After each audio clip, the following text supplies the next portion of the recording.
Ganha em dólar custando em real. Como iniciar essa operação de e-commerce nos Estados Unidos? Bacana, a gente tem o Marcelo Fischer, da Shopify, e o Pedro Trevisan, da GlobalFi. E aí, pessoal, tudo bem?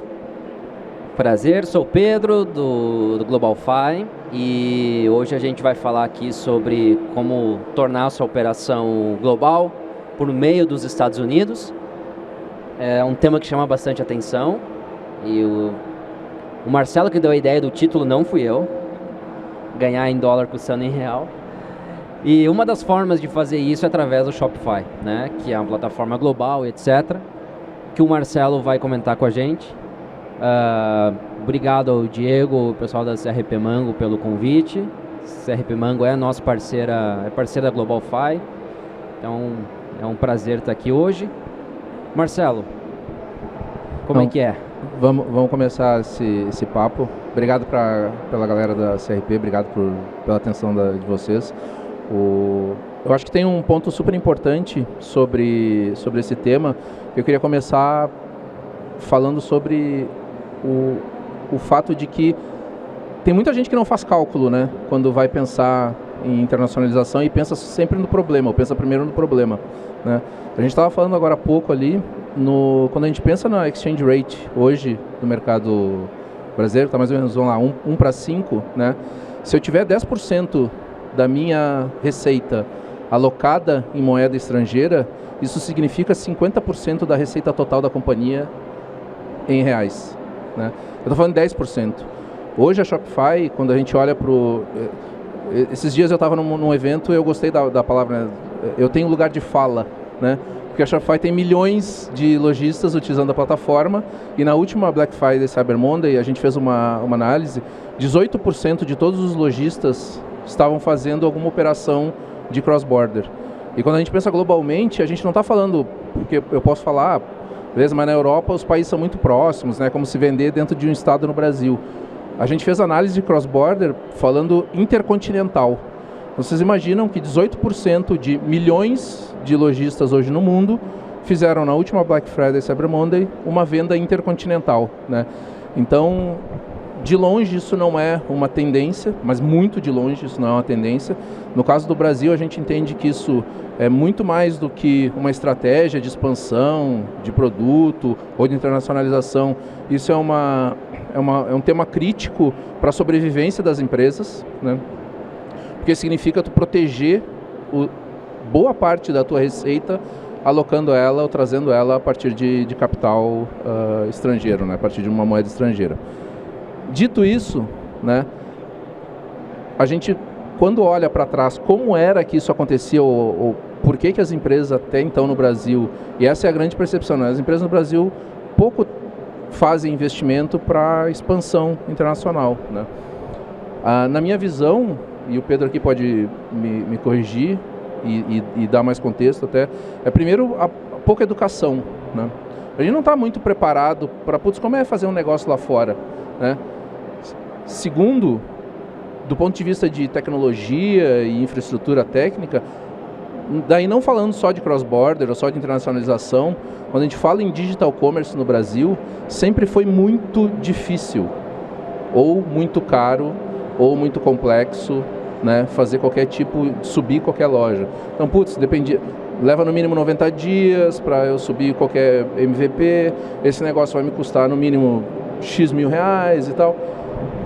Então tinha essa questão da barreira da tecnologia, que também não tinha muito. E tinha a própria questão da infraestrutura para você começar um negócio fora, né? Questão de logística, como é que eu abro ou não abro, se eu abro uma empresa, abrir uma conta e tal. Então, eu acho que isso hoje a gente tem, e daí na visão de qualquer empreendedor independente, seja um empreendedor independente ou seja uma grande empresa, a gente está no melhor momento do mundo, né, para começar um negócio em escala global. Primeiro porque eu tenho tecnologia, eu tenho infraestrutura de logística global para poder me atender, e nunca foi tão barato errar. Nunca foi tão barato errar do ponto de vista de uma operação global.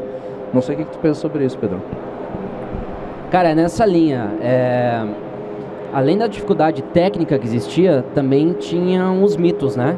Então você tinha que colocar um container cheio nos Estados Unidos para a tua operação ser viável. Não precisa mais disso, óbvio. Você tinha que falar com diferentes prestadores de serviços para abrir tua empresa, para contratar logística, para ter contabilidade, etc. Também isso não precisa mais. Você tinha uma barreira de idioma, você podia até falar inglês, mas e as questões técnicas? Você tinha que estudar inglês, isso também não tem mais. Então, era algo que se vendia antigamente como uma dificuldade para colocar preço. Então, as consultorias da época falaram, cara, tem que fazer um projeto aqui, vai levar 6 meses, eu estudar, viabilidade, etc., e isso vai custar $50 mil. Né? Então, o que o Marcelo trouxe, no passado, além da dificuldade de tecnologia, a gente tinha esses pontos que eram cruciais para você fazer um negócio. A gente, como pioneiro em democratizar o acesso ao mercado americano, trouxemos a facilidade do idioma, então a gente fala o português, fala o espanhol, tecnicamente, então nossos times técnicos de contabilidade, de logística, etc., falam o seu idioma. A gente concentrou todos os serviços debaixo de um guarda-chuva, então a gente abre a sua empresa, a gente faz a sua contabilidade, a gente tem um endereço virtual, agora a gente tem uma operação bancária, nossa também, e a gente tem um centro logístico. Então a gente recebe o seu produto, despacha até o consumidor final, independente de onde ele esteja. Quero trabalhar com a Amazon, tudo bem, a gente prepara o seu produto para a Amazon. Então, hoje está muito fácil. Hoje, e assim, não custa $50 mil, né? Para abrir uma empresa custa $599. Em 30 dias está com a tua empresa aberta. E aí você tem o Shopify. Quanto custa o Shopify? A partir de $14. Bem mais barato que só abrir empresa. E tem um ponto, eu acho que é importante, porque algumas empresas já têm a sua estrutura e querem testar o mercado internacional, né? E daí faz todo sentido, né, eu utilizar um parceiro com logística local para abrir uma empresa e fazer tudo que é necessário para eu pilotar e testar o meu produto, né? A gente tem uma visão, e daí falando bem de mercado brasileiro mesmo, a gente não tem a real noção, assim como o cara da Faria Lima não tem noção do real Brasil, né? A gente como brasileiro não tem noção da real atratividade do produto brasileiro no mercado internacional, né? Então, a gente acabou de fazer acabei de conversar sobre isso, é só ver qual é o preço de uma Havaianas, né, nos Estados Unidos ou na Europa. A partir de $80 ou 40, 50 euros, né?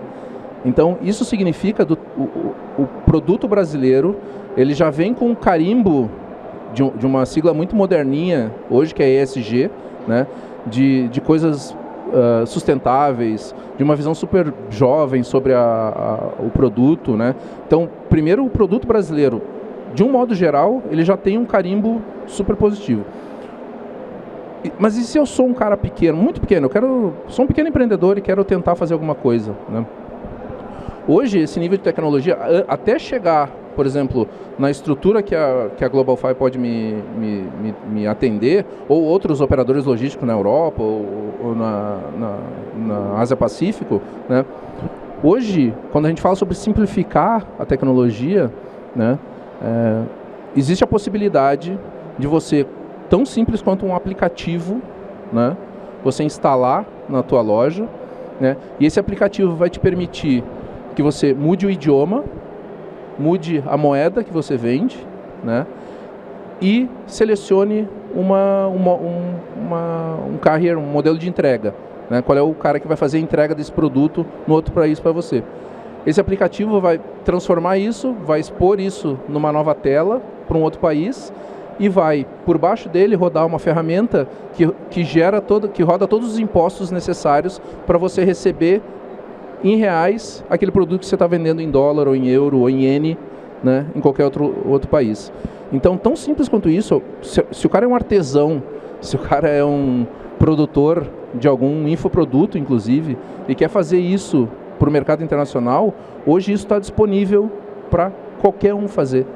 E você pode pilotar e testar isso com o teu mercado, né? Testar se o teu produto tem ou não tem aderência a isso. Essa questão do teste, Marcelo, é importante ressaltar que assim, existem estudos de mercado, você pode contratar uma empresa para fazer uma avaliação estratégica, etc. mas é tão acessível hoje que no meu ponto de vista e baseado nos cases que a gente tem dos clientes, é você, de fato, testar, ou seja, ir ao mercado. E aí sim você vai ter validação. De novo, você não precisa encher um container com 100 SKUs, por exemplo, para começar a operação. Vai com 5, vai com pouca mercadoria e testa.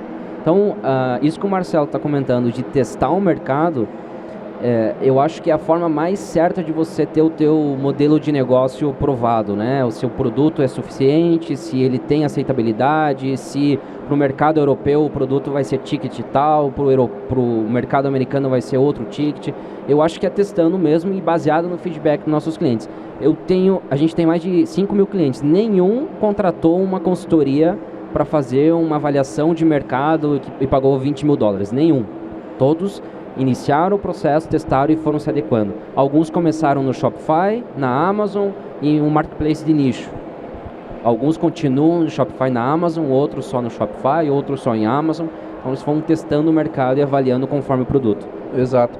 E tem um ponto aqui que é importante também, que é primeiro essa lógica do teste, né, testar e falhar, ela é mandatória para qualquer empresa na nova economia, né? Então, cara, testar é obrigatório e mandatório para você crescer qualquer empresa nessa nova economia. Hoje, como eu comentei antes, nunca foi tão barato testar e errar, né? Então, considerando o custo hoje de uma plataforma, de uma operação logística, o custo de abrir uma empresa nos Estados Unidos, cara, nunca foi tão barato para você fazer isso, né? Para testar e pilotar 3, 6 meses, ver se tem validade no teu mercado. O segundo ponto o outro ponto importante sobre isso é que independente se você está no Brasil, nos Estados Unidos, na China ou no Japão, você sempre tem que pensar com o modelo de como você vai se tornar proprietário dos dados de relacionamento com o teu cliente. E é isso que vai validar ou não a tua ideia de negócio em qualquer lugar do mundo. E daí não precisa ser cross-border para pensar nisso. Você tem que ser proprietário dos dados, da gestão de relacionamento com o teu cliente. Então, seja a plataforma, o modelo de negócio que você vai adotar em qualquer lugar do mundo, você tem que pensar nisso. Putz, como é que eu vou receber esses dados, armazenar e trabalhar eles para que, cara, cada mercado é um mercado, né? Cada lugar do mundo tem um modelo de abordagem, de uso do teu produto ou do teu serviço diferente, né? Isso tem que ser levado em conta. Você só vai saber isso se você tiver controle sobre os dados e a relação com o teu cliente. E é uma informação importante, né? O marketplace não dá os dados, né? Esse é um ponto. É o custo, né? Você tem um custo, né? Que ele gera um tráfego muito grande para ti, você está pagando por isso, mas ao mesmo tempo você está alugando o cliente, né? Porque você não sabe quem é no final do dia. Você não sabe dados de recorrência, dados de consumo, dados de navegação, né? Sobre isso. Então, é uma estratégia importante. Aqui no Brasil ela é mandatória também. Você não consegue crescer sem ter lá o marketplace na tua estratégia, né? E é por isso, inclusive, que a gente está investindo em integrações nativas com o marketplace, porque isso é importante para o mercado brasileiro. Para o mercado americano, é quase uma opção, você tem que fazer a escolha, né, de fazer isso, mas também é importante para esse tipo de consciência, né? Se investindo no marketplace, se baixa o teu custo de aquisição porque você não tem investimento em marketing para atrair esse cliente, mas você também não tem tudo que esse investimento traz, né? São os dados do relacionamento. Então isso é super, super importante. A gente sempre sugere que comece e faça os testes através da loja própria, ou seja, um Shopify, um marketplace de nicho. Então, por exemplo, se eu vendo móveis, eu vou trabalhar com a Wayfair, que é um marketplace de nicho, e a Amazon. Porque a Amazon detém 50% do mercado americano de vendas online, que esse ano vai atingir pela primeira vez na história $1 trilhão de vendas, $1 trilhão em vendas online. Então, justamente por esse ponto que o Marcelo colocou, o Shopify, a loja própria, vai te dar a informação do cliente, o marketplace não te dá, mas te dá volume. Então, comece nas 3 opções, porque aí você vai conseguir entender de fato o que funciona para você ou não. E de novo, a facilidade que tem no mercado americano, os plugins, o marketplace, etc., conexões que o Shopify tem, vai te dar assim, uma agilidade, uma rapidez para avaliar o mercado que outras plataformas não dão. Isso é baseado na nossa experiência também. A maioria diria que 80% dos nossos clientes utilizam o Shopify. Logística, óbvio, plataforma ela é importante, né? Mas na minha visão, apesar de ser de plataforma, a plataforma é uma ferramenta transacional, né? Então ela tem que te facilitar a vida, óbvio, né? Ela tem que, a gente consegue fazer isso talvez de um jeito até mais, no nível mais elevado, com o Shopify Marketplaces, que é essa ferramenta que te permite expor produtos com moeda, língua e com o sistema de taxas e impostos resolvido, né? Impostos é algo importante, né? No nosso caso, eu tenho uma ferramenta para isso, mas se você não tem, é importante você trabalhar muito próximo de alguém que tem esse conhecimento, né? Porque isso vai ser, de alguma forma, algo a resolver. Importante que, em alguns produtos, né, vender no mercado americano é mais complexo do que vender no mercado brasileiro do ponto de vista de impostos e regulação, como álcool, vinho e coisas do gênero, né? Mas para todo o restante, normalmente, é mais simples, né? E a gente tem um case Shopify e GlobalFi, que é um case bem interessante de uma indústria de moda, de trajes de banho é em espanhol, né? Ou é em português? Português. Tô perdido. Então, de trajes de biquíni do interior de Santa Catarina, que tinha um problema de sazonalidade. Não conseguia vender biquíni o ano inteiro, óbvio, né? No inverno não vai vender biquíni. E nos Estados Unidos é ao contrário, as estações são ao contrário. Então, hoje ele vende biquíni o ano inteiro, produzindo no mesmo lugar, no interior de Santa Catarina, custando em real e vendendo em dólar através do Shopify. Então, e detalhe, né? Ele não tem Shopify no Brasil. Ele usa um concorrente do Marcelo no Brasil. Temos que mudar isso, Marcelo. Mas não você é vê isso mesmo. como a facilidade que é o Shopify para uma operação global, né? Esse ponto é importante porque daí quando a gente está olhando sobre nível de simplicidade de fazer negócios também, a Shopify é uma plataforma relativamente nova no Brasil, né? A gente tem cliente há mais de 10 anos aqui já. A gente já quando olha para o número de merchants, de lojistas utilizando o Shopify no Brasil, a gente está entre os líderes, né?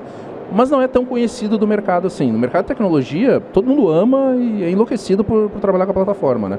Mas no mercado em geral, não é tão conhecida. Mas quando alguém vai fazer uma operação de internacionalização de negócios, utilizar o Shopify é quase, assim, a gente brinca no-brainer, né? Para fazer a tomada de decisão. Por quê?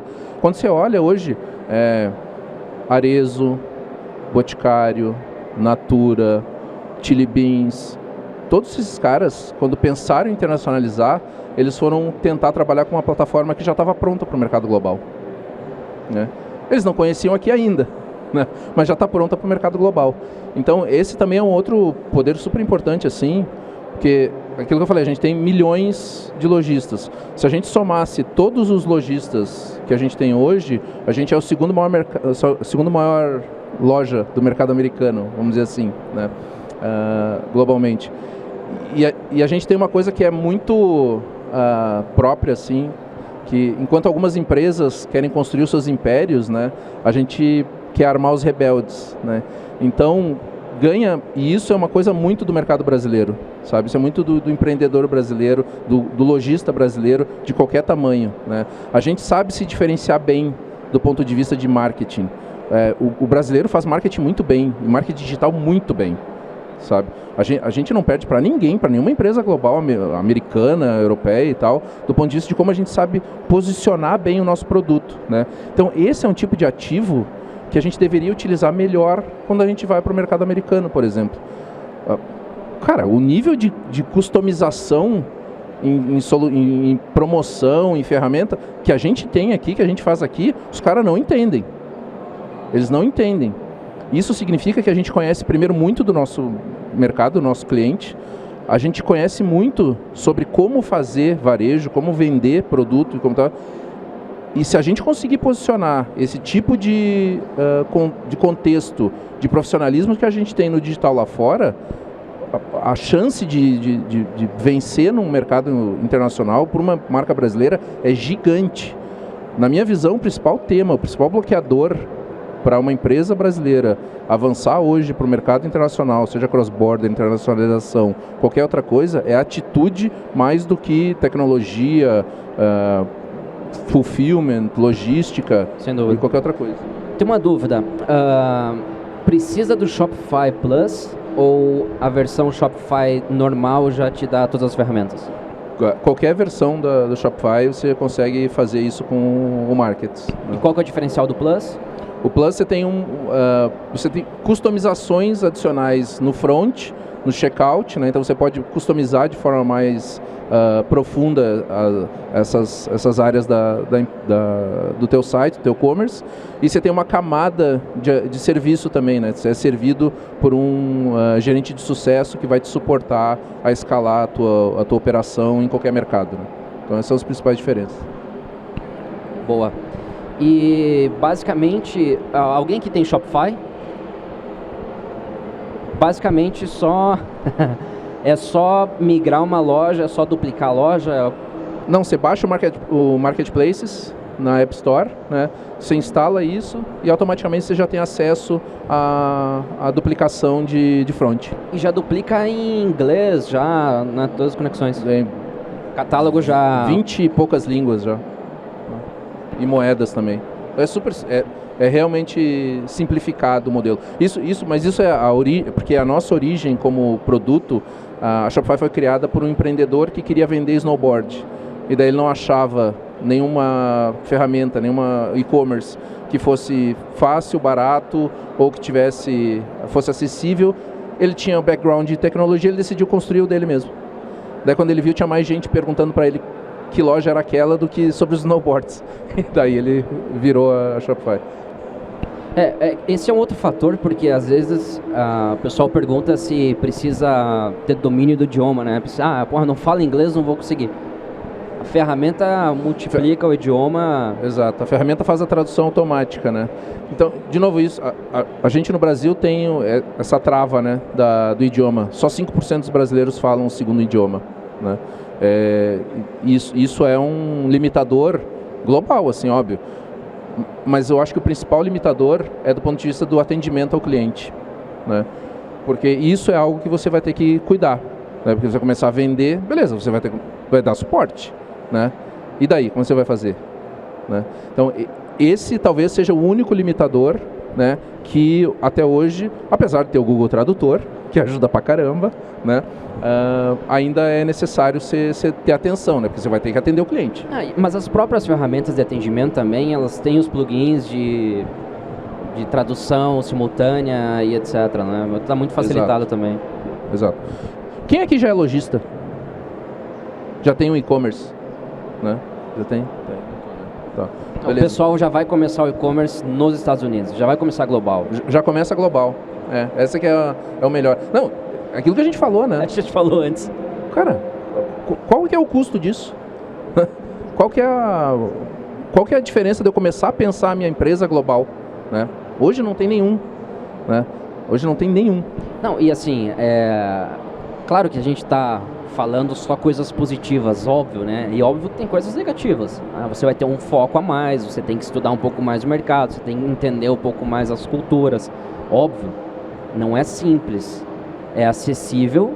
Aliás, é simples e acessível, mas não é fácil. Ninguém está pregando facilidade. Tem que ter um foco, etc. Mas assim, os benefícios são tão importantes como, por exemplo, a gente fala assim, mas por que ser global, né? Cara, o teu concorrente é global, não é a loja vizinha da cidade, do estado, do bairro, etc. O teu concorrente está na China, ou mesmo nos Estados Unidos, ou mesmo na Argentina. Então, se o teu concorrente é global, você vai ficar também à mercê da tua região, do teu estado, ou de um único fornecedor de logística, etc. Não. E aí tem outros pontos que o Marcelo comentou também. Você ficar refém de um país que tem uma estabilidade econômica, estabilidade política, não tem uma moeda forte. Então, quando você tem outros mercados, outras moedas, você está dividindo o seu risco econômico e operacional. Que é, como o Marcelo... Marcelo, acho que tu está trabalhando no GlobalFi, eu não sabia? Você sabe que a gente tem um cliente que é um cliente moda, né? Que ele vende hoje para 25 países, né? E ele tem 20% da receita dele toda em moeda internacional, né? Os 20% da receita dele representa exatamente o mesmo 80% em moeda local, né? Então, esse é o tipo de conta, que nem eu comentei no início, né, que a gente tem que fazer, né? Então, como o Pedro falou, cara, óbvio que não é fácil, né? Óbvio que você começar qualquer negócio em qualquer lugar do mundo não é fácil. Começar no Brasil é pior ainda, né? Começar mais difícil ainda, né, para fazer isso. Mas, de novo, vai muito da mentalidade. E ainda está barato para errar. Ainda está barato para errar. Acho que essa que é a mensagem final, assim, do meu lado. E eu acho que a gente tem que falar também, se alguém quiser um apoio, precisar de um apoio ou algo mais, o Diegão tá aí, né? O cara que convidou a gente, não vamos falar dele? Não, aquilo que eu falei, né? A CRP é um dos exemplos, né, de que escalar globalmente do ponto de vista de marketing, atração de cliente, gestão de comunicação, gestão de mídia, o desempenho de uma agência brasileira, de um profissional de marketing digital brasileiro, ele não perde para nenhum outro profissional de marketing no mundo. Não perde. A gente, a GlobalFi, a nossa estrutura de marketing está alocada no Brasil. E a gente vende 3 idiomas, né? Inglês, português e espanhol. Então, a capacidade e conhecimento de tráfego pago orgânico do brasileiro em relação ao hispano nem se compara, e ao americano e europeu equilibra, mas eu acho que a gente ainda ganha. Então esse é um exemplo. A gente tem um conhecimento de marketing, de campanha, de tráfego absurdo. Não precisa contratar mão de obra estrangeira para performance. E para dar um exemplo sobre isso também, tem uma grande marca de sandálias brasileira que começou a operação no mercado americano. Ela decidiu fazer toda a operação de marketing com os times do Brasil, né? Óbvio, ela tem um super trabalho interno gigante, né? Para vocês terem ideia, a taxa de conversão no Brasil dessa marca é algo em torno de 1,7, o que é bom, né? É bem bom. Lá nos Estados Unidos é 4,9, né? Com o mesmo time brasileiro executando as coisas lá. Por que é tão maior?